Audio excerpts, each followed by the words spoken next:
everybody, welcome to another episode of the Balderdash Podcast. On this week's episode, we are going to be talking about a woman who took drastic measures to protect herself during the SARS outbreak in Taiwan. Also, the Mcdonald's in the Philippines has some very interesting items on their menu.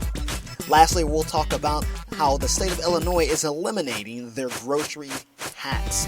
What does this mean for Illinoisans? We'll find out all that and more on this week's episode of the Balderdash Podcast.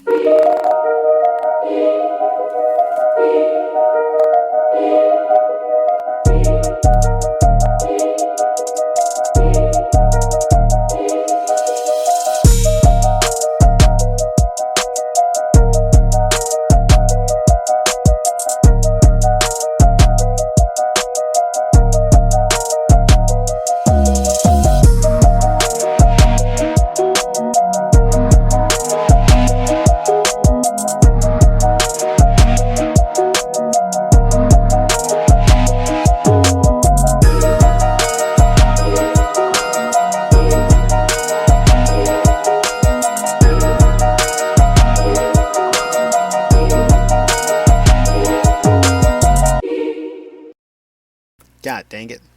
God dang it.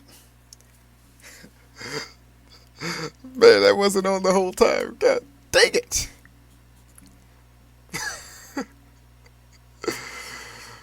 Fuck. A woman died in Taiwan from bathing in alcohol during the SARS outbreak in the early 2000s. This was brought to me by new listener Sharita. And see guys, this is what happens when you tell me about topics. I talk about them, especially if I find them very interesting. And this story is a very interesting story. So to preface all the story, over 30 countries were struck by the between 2002 and 2004 by the SARS outbreak, with 8,096 people affected and 774 people dying from the disease overall. One of the countries that was hit by the virus was Taiwan. According to the Taiwan CDC, there were 664 probable cases of SARS in the country between March and June of 2003, with 346 confirmed via PCR or antibody tests. Of all these cases, 73 were fatal. And this is kind of understandable because it's understandable that people want to avoid this illness. It's kind of like when COVID happened. All these people were trying to figure out different ways to get rid of COVID without taking the vaccine because they didn't trust the vaccine. You know, y'all remember people talked about injecting bleach inside your body. People was trying to use disinfectant and trying to leave that on their skin, you know, crazy ideas and stuff like that. And this is kind of one of those things. This was a crazy idea, right? So unfortunately, a 45-year-old woman in Taiwan died due to an unusual effort to ward off the virus. The woman ended up passing away after bathing in 40.5% ethanol for an extended period of time. Right? She had put herself into the fluid around 11 p.m., believing it would prevent the SARS, and was found dead at 11 a.m. the next day by her family. This was an article that was written and published by the Forensic Science International in 2005. The woman's blood alcohol concentration was found to be 1,350 milligrams per 100 milliliters of blood, or 1.35. For context, a BAC of 0.4 can be fatal, right? So 0.4 is fatal. She had 1.35%, right? That's crazy. According to the calculations done by the author, she would have to absorb 1.5 liters of this 40% alcohol to reach that BAC, right? So this lady had to absorb a liter. Like, you go to the gas station, right? And you got your liter of Mountain Dew. Okay, she had to ingest one of those and then half of another one, right? Almost 2 liters of this 40% alcohol was in her body, right? There have only been a couple of other cases where this has happened, right? In 2010, in December of 2010, a man was reportedly arrested in Queenstown, South Africa, after driving a van containing 5 boys, a woman, and 15 allegedly stolen sheep. Allegedly. Okay. His BAC was found to be 1.6, right? So his was even higher. But they say a lot of these cases are only 1%. So not very many people survive something like this. And also, too, the article, it went more into talking about, like, of course, your height, your weight. So this guy in this particular story that they mentioned, he was a big dude, right? A lot of this was inhaled. Like, part of it was inhaled, most of it was absorbed through the skin there. It says when she was found in the bathtub, the woman's head was above the fluid level of the bathtub because the bathtub was so small, right, to fit her entire body. So during the research, it's unlikely that she drank a large amount of it, right? And she also didn't show any signs of trauma or ingestion of drugs or drowning, right? So all this was absorbed through her body, right? And I think it's crazy that we as people, we kind of don't know our bodies. Like, we do, but we don't, right? Like, I don't know about you, but I never really thought about, like, your skin absorbing, like, everything around you, right? It wasn't until this story came about that I really started thinking about that, like lotion, right? You put lotion in, it just doesn't sit on top of your skin. No, it's absorbed into your skin, right? It gets under your skin. It's kind of crazy because I was listening to Star Talk, which is Neil deGrasse Tyson's podcast, right? And they were talking about the universe. They wanted to see what was the universe made up of, right? And what they discovered was that a lot of the elements that are in the universe that makes up the universe and makes up the galaxy and everything like that, it's in us, right? That's what they saw. Basically, what Neil deGrasse Tyson was talking about was that the universe and we as people were made up of the same elements, right? Which means that we are a part of the universe, right? We're connected to the universe. We are the universe, right? And when you think about it like that, you can look around the world. You can see how the world works and kind of, think about your body in the same way. Like, if you pour water on the ground, what happens? It absorbs it, right? And you can kind of think the same thing about your body. It evaporates too, but we're not getting into that. A lot of it's absorbed, okay? It's just like this case here. A lot of it wasn't inhaled or drank. It was absorbed, okay? That's what we're talking about right here. But I think that's crazy, man.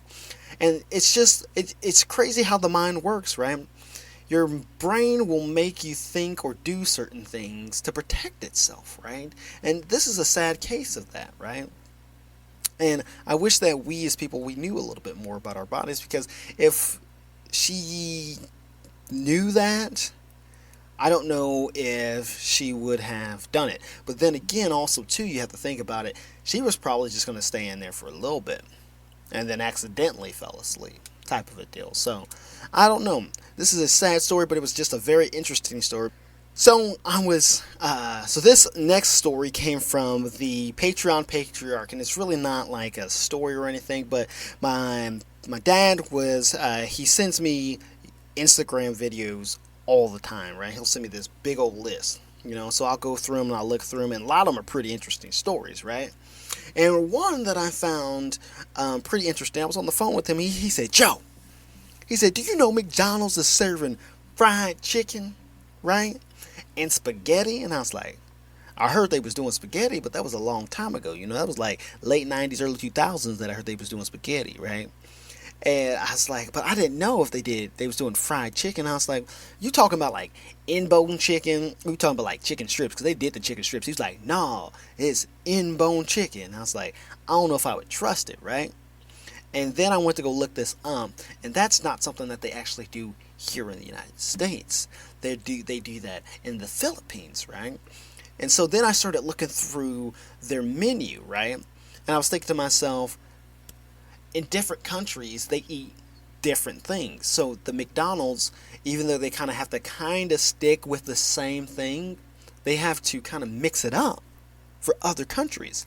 So I was like, okay, if the McDonald's in the Philippines can do something like this, what about the other McDonald's around the world? So that's what we are going to dive into, right? Just talk about some of the menu items and some of the unique McDonald's around the world.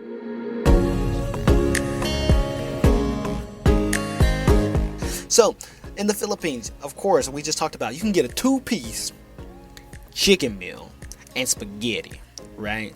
And they, on their meal, when I was looking through that, you can probably get a 2-piece with almost damn near everything, right? Or you can get some spaghetti with damn near everything. It's like a chicken shack, you know? You go down to, what's it, Roscoe's Chicken Shack, and they say, you know, you get ice cream and a piece of chicken. You can come get your medicine from the pharmacy and a piece of chicken, right? That's how this McDonald's is, all right?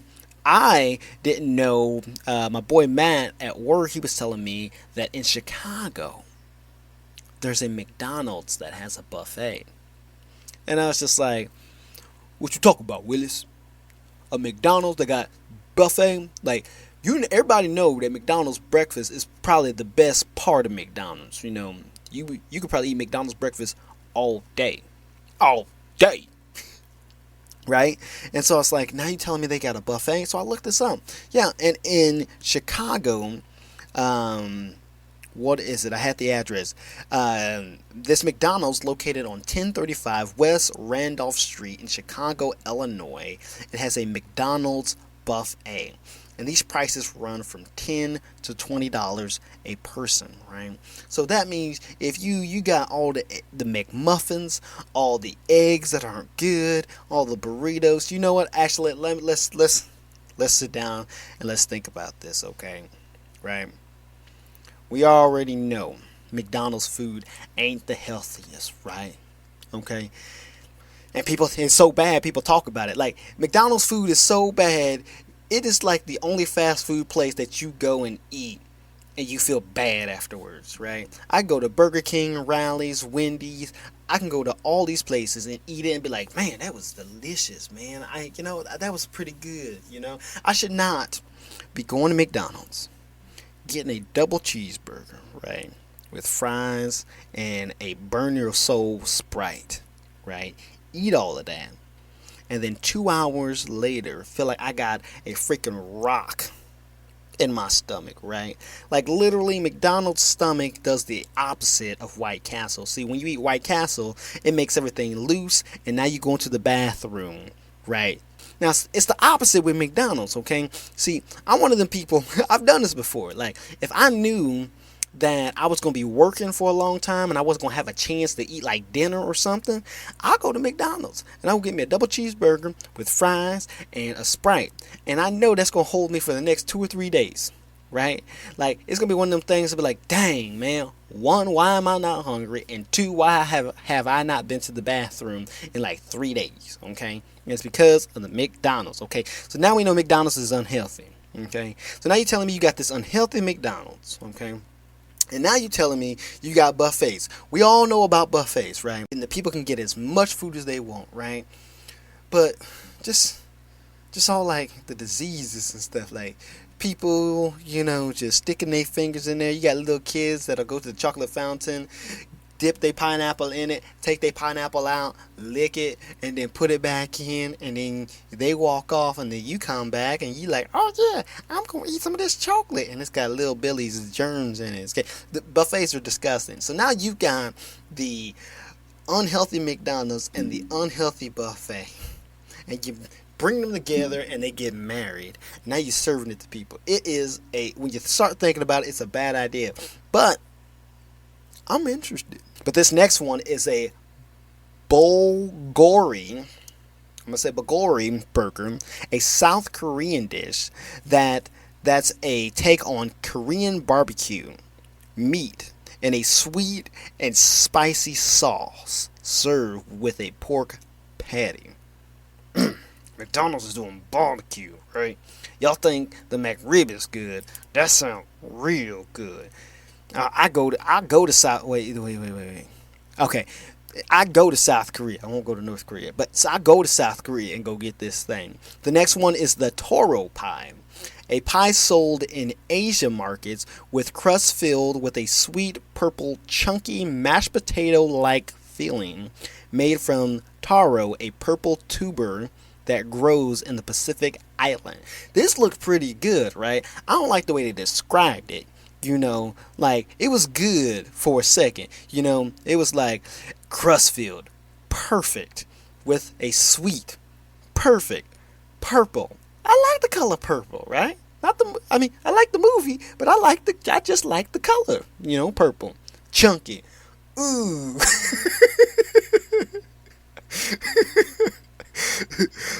Okay, it's sweet. Okay, that's fine. In a crust, that's fine. Purple, that's fine. Chunky. Oh no. Okay. Oh no. All right, and then mashed potato like. Who like chunky mashed potatoes? I don't really like my mashed potatoes chunky. Like they can have a little bit of potato in there. Like a little bit of chunkiness, but not too much chunkiness. So now you got something. It's purple, it's chunky, and it's mashed potatoes, right? And that's the feeling of it. It did look pretty good. I just don't like the description of it. This next one really caught my eye. It's called a McSpicy Paneer. Okay, one of McDonald's most delectable inventions. The brilliant burger was designed with cheese lovers in mind. McSpicy Paneer, founded in India, contains a spicy or a crispy patty made with paneer, a cheese popular in Indian cooking. It comes with a creamy tandoori sauce and crispy lettuce toppings. Also inside a classic McDonald's sesame seed bun. That looked really, really good. I had to go look up what paneer was. So I was just like, what is this? And it's basically just Indian cheese. But I don't know why we haven't talked about this on the show before, because I knew that certain places did different things at McDonald's, right? Like in Israel, you can't mix your meat with your cheese, so they don't have cheeseburgers, right? Or in India, they have things like the paneer because the cows are a sacred animal, so they don't have hamburgers there, right? So it's just very interesting to go see McDonald's around the world, right? I would love to do that. They'd be like, Joe, what you gonna do? You know how that man, he just ate McDonald's every single day and lost weight? Well, I'm about to do the same thing, but I'm about to go around the world type of a deal there. So those are some McDonald's that are around the world, and those are our crazy stories. We'll be right back after this. We're gonna get serious. Let's get serious. Illinois, the Prairie State, the home of Lincoln, Richard Pryor, Bernie Mac, the birthplace of the horseshoe, the birthplace of the cozy dog, and of course, my home state, right? They just passed a law that will be enacted January 1 of 2025. It's an Illinois tax cut for groceries, right? Governor J.B. Pritzker has signed into law HB 3144, a significant piece of legislation that will eliminate the 1% state tax on grocery items in Illinois. It's set to take effect on January 1, actually, I'm sorry, not 2025, 2026. Right, to ease the financial burden of Illinois families by reducing the cost of grocery shopping. Now, what is this thing going to do? So HB 3114 would repeal the state tax 1% or state's 1% tax on grocery and authorize counties and municipalities to impose their own 1% tax on groceries. So it's going to go from the state to the actual company. So if you got a mom and pop shop, right, they're not going to depend on the government to set the tax on it. They're going to have the mom and pop shop set the tax on it. I'm hoping that when they do this, they will actually set like a cap, right? Because now that you've put it, you got the government, they're just like, yeah, we can tax them, but we can't tax them too much because then they're going to revolt. But now that we're putting it into the store owner's hands, is there going to be a cap on it, right? So just some questions I would like to answer. So groceries no longer are subject to the tax, which include any food for human consumption that is to be consumed off premises where it is sold. Food prepared for immediate consumption, alcohol beverages, soft drinks, candy items, and food infused with cannabis would still be subject to the to the state's full tax rate. So, basically, yeah, a lot of stuff. So anything that's not in a grocery store, basically, is still going to have that 1% tax. Any local grocery store taxes enacted or ordinance will be administered and enforced by the Illinois Department of Revenue. So I guess even though it's going to these mom and pop shops, they are still going to be supervised by the Illinois Department of Revenue. The repeal of the 1% grocery tax in Illinois will mean that the residents will no longer have to pay this extra amount on their grocery bills starting in 2026. For example, if you spend $100 on groceries, you would save $1. While this might seem small, it can add up over time, especially for families and individuals with tight budgets. However, it is important to note that local governments in Illinois can still impose their own grocery taxes if they choose. So the actual impact might vary depending on where you live in the state. So, like I said earlier, this was one of those things where the local grocery store, they can put their own tax on whatever, right? So if I go down to Springfield, Illinois. Springfield, Illinois is kind of like a little big town, right? So the people there, the Walmart or the stores there, they're probably going to still have a tax, but it's not going to be that high, right? Then you go up to somewhere like Chicago, right? You go to Chicago, of course, everything's 10 times expensive up there. So I don't know if stuff's going to change up there. You know what I mean? Like the state's like, yes, we're going to relinquish the tax here. We're not going to do anything about it. But this is basically one of them things where Abraham Lincoln was like, listen, slavery is done. Nobody can have a slave, right? But we gonna let y'all figure that out down south. Y'all figure that out on how y'all do it. You know, like it's a law where y'all can't have slaves, but we gonna like relinquish the responsibility to you, and you deal with these people how you want, because I don't want to deal with it, right? Type of a deal. That's basically how this is. So this really, technically, it really don't mean anything, right? So it does, but it doesn't. It's just the government taking responsibility off of them and putting it on the mom and pop shops, right? And then they can just do whatever they want. That's why I was saying I hope that they have a cap on it. Right? So you can't just sit there and just gouge these people, right? So basically, Illinois is trying to make the state better financially for its residents. But it goes back to an episode I did a couple weeks ago, the federal and state laws on age of consent.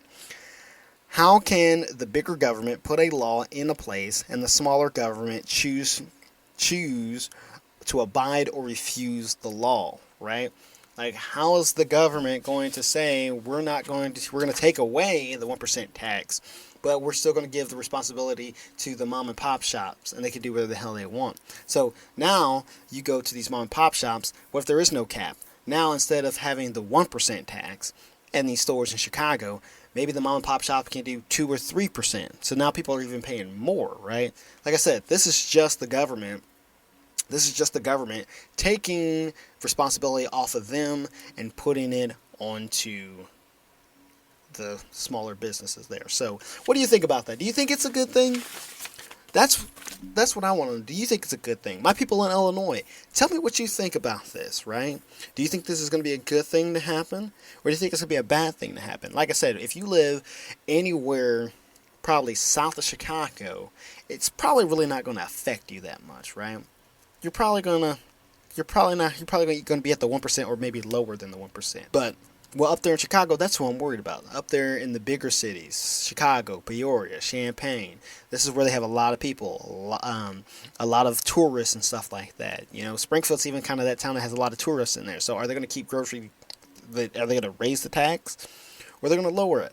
I'm really interested to see what happens with this here. So,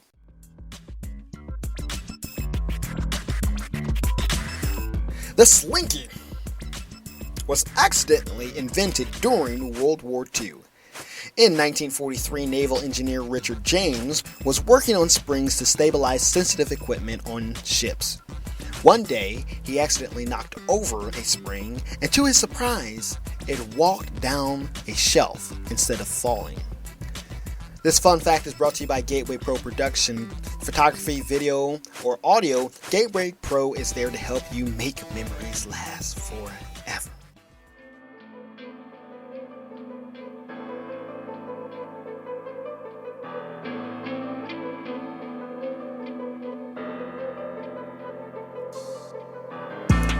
Thank you guys so much for listening to the Balderdash Podcast. Now, remember, I cannot deal with all the craziness and information myself, so be sure to like, subscribe, and comment about any episodes. You can drop us a line at Gateway Pro Productions on Facebook, the Balderdash Podcast on YouTube, Spotify, or Apple Podcasts, or on Instagram at balderdash_2020. Don't forget to check out our merch on tpublics.com/GWP. We'll see you guys next week on another episode of the Balderdash Podcast. See you guys later.